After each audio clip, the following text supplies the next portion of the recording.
So to continue with our plan, protect, response cycle of cybersecurity, we're going to extend upon cryptography, looking into what is steganography. So the etymology of steganography is that stegano comes from the Greek word steganos, which means covered, and graphy, which comes from the Greek word grapheme, which means writing.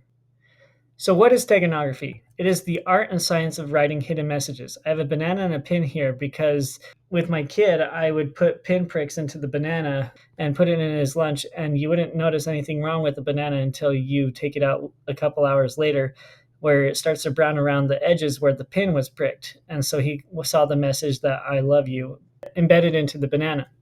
So what is it? It is security through obscurity. So here we have a wall, and there is no computer here, but essentially there actually is, and it's hiding behind that wall. So typically no one suspects the existence of the message.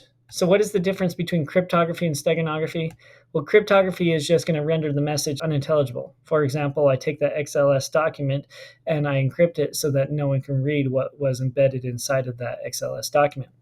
Whereas steganography is going to conceal the existence of the message altogether so that I don't know where it is, or I don't even know that it exists.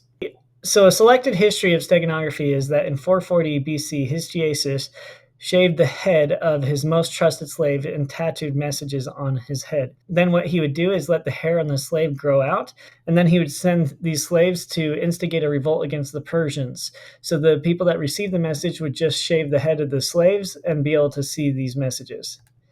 During the American Revolution, we saw invisible ink where they were able to embed messages in paper over the glow of the flame. They could use it to be able to communicate secretly.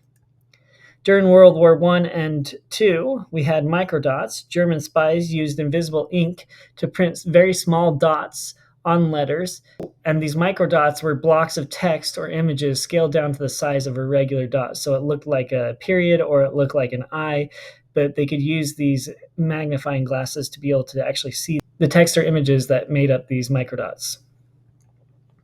Currently, we see banknotes that have a lot of embedded steganography. You can see many of them if you hold them up to a light. You can see them under ultraviolet light, etc. So try this practice. I have embedded 3 messages on this slide. Pause this video, try to discover the 3 messages, and then come back to see what you found.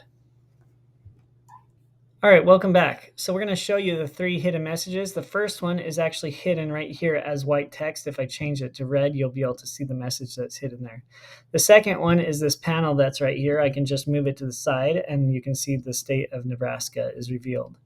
And the third one, which is probably the hardest, is if you look at this eye, we have what is called a microdot, and I just can expand that and you'll see the J's logo. So each of these are examples of steganography, but not quite in the context that we're going to talk about. We'll get more into detail how to obscure things with computer technology in the next videos. Thanks for watching my video. Feel free to click the links here to watch the next video of the playlist, continue to the next playlist, or subscribe.